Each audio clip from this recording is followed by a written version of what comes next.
Il le croit. En face, Poutine avait-il le choix? Poutine a continué un raisonnement cohérent. Non pas en tant qu'Union soviétique, mais en tant que Russie. Dans le temps, c'était la voie fondée sur les intérêts russes. Et la révolution d'octobre avait hissé la Russie à un rang mondial. Et la Deuxième Guerre mondiale l'a manifesté, et Yalta a tranché les derniers attributs de la Russie en même temps que les 4 autres membres permanents du Conseil de sécurité. Ça s'est passé à Yalta avec Staline. Donc le raisonnement est un raisonnement russe. Quel est l'atout de Poutine du fait qu'il a déclenché un processus qu'il risque de ne pas maîtriser, n'est-ce pas, parce qu'il savait qui était son adversaire? Je connais les capacités de stratégie prospective des Russes. Elles sont considérables.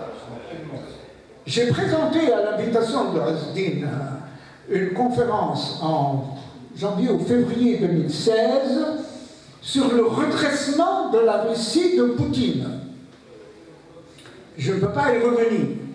Mais Poutine avait-il le choix? Non. Mais quel est son atout? Son atout n'est pas de tomber dans un piège. Il compte sur la capacité militaire de la Russie et de son arrière-fond qui est chinois, hostile à la suprématie des États-Unis. Parce qu'il a compris avec Trump où les États-Unis allaient nous mener.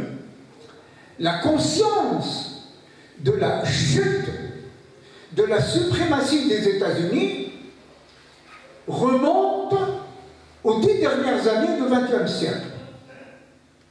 Et lorsque Barack Obama était investi président en janvier 2009, il en avait conscience.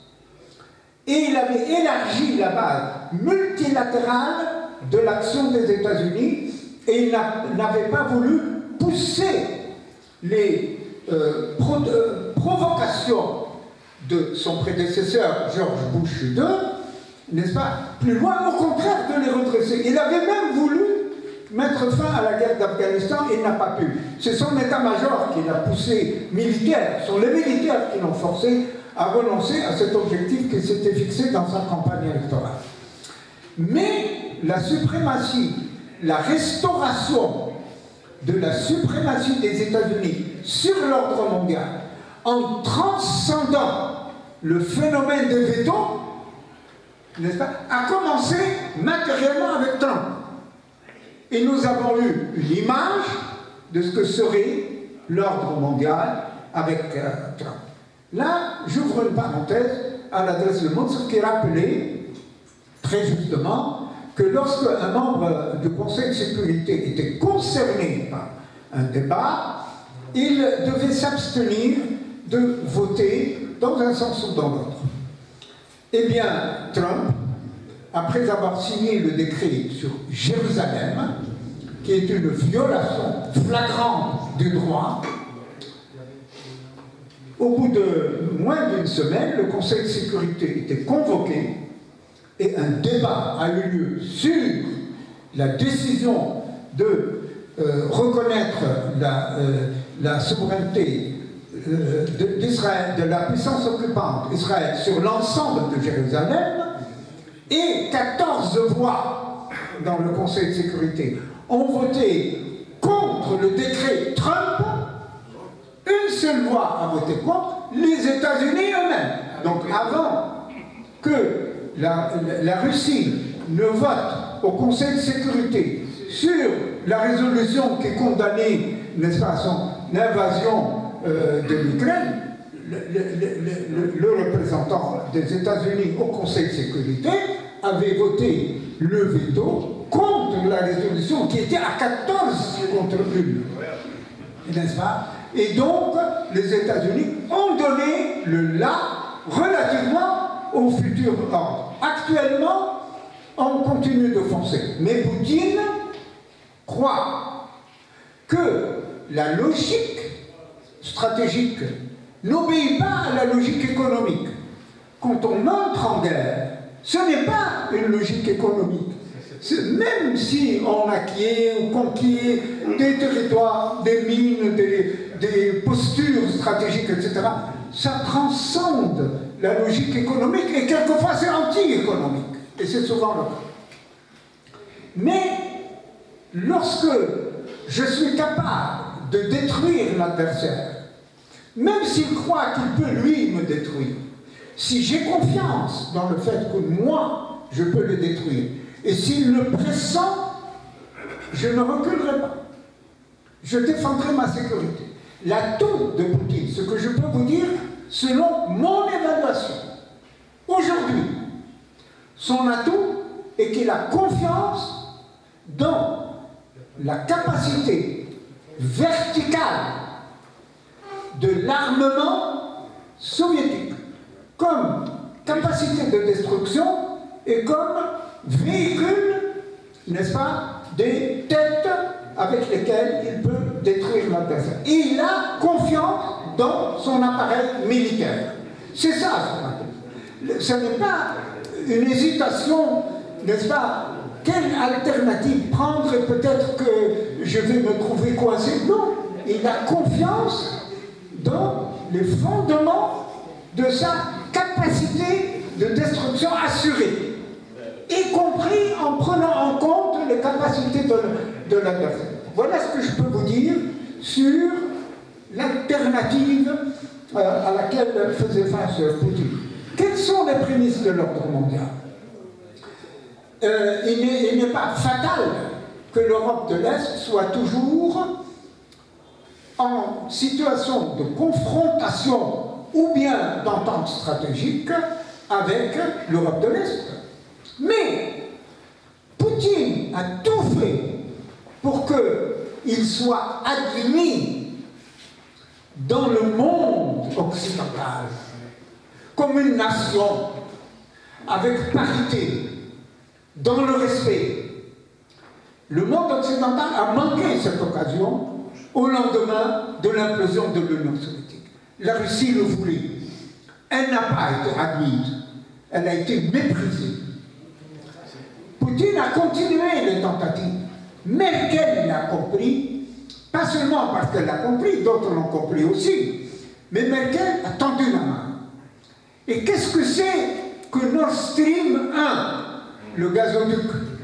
Ça multiplie les deux gazoducs déjà faits depuis les années 90, le Yamal et le Druzhba, qui traversaient la Pologne et la Biélorussie, qui traversaient l'Ukraine et qui débouchent en Allemagne. Troisième gazoduc, le Nord Stream 1, qui a été fait après l'implosion de l'Union soviétique. Et Angela Merkel a investi sur Nord Stream 2. Nord Stream 1, c'est 55 milliards de mètres cubes par an. Nord Stream 2, c'est plus 55 milliards, c'est le doublement.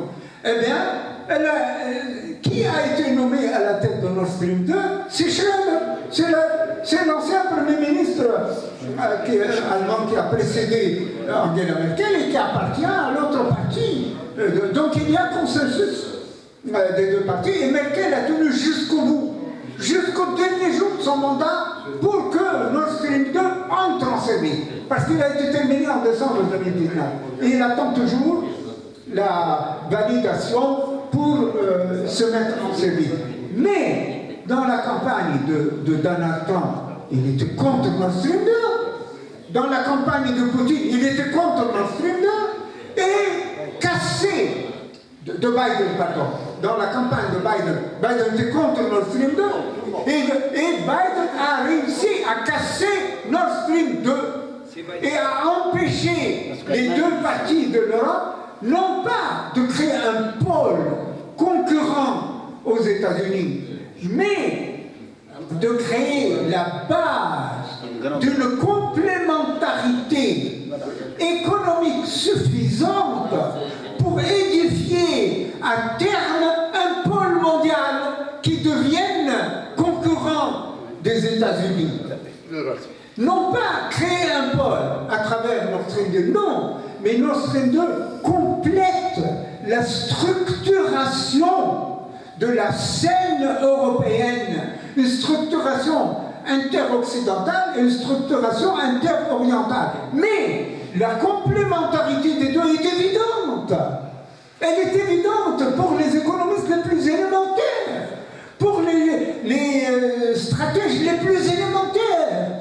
Et Merkel, première, n'est-ce pas, chancelière, à tendre la main et à défendre dans toutes les tribunes de l'Europe et des États-Unis le Nord Stream 2 et la complémentarité de l'Europe et de l'Est et de l'Ouest.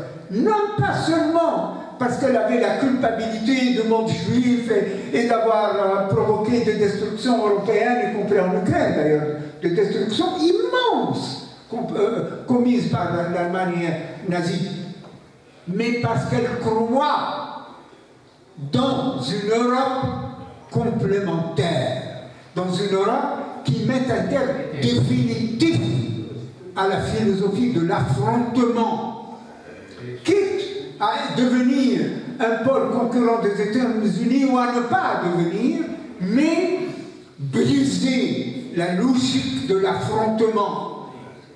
Schröder, contre la guerre d'Irak de 2003, de Bush et de Tony Blair, fonce dans cette direction. Merkel lui a donné une chance concrète et l'a financé. L'investissement est immense, n'est-ce pas? La performance technologique est immense. Tous ont gagné dans cette technologie. Toujours est-il que les États-Unis ont fini par la casser, ont ruiné la chance de constituer une base de complémentarité à long terme entre les deux Europes et les bases d'une potentielle édification d'un pôle concurrent des États-Unis. Et deuxièmement, il a donné un signal contre l'invasion de Taïwan. Si la Russie envahit les territoires qui stratégiquement ont un sens pour la Russie, dans son voisinage, a fortiori la Chine. Bien, il a donné cette image. Alors, je ne peux pas aller beaucoup plus loin, c'est déjà 7h moins 5. J'ai 5 autres arguments, les 3 anciens.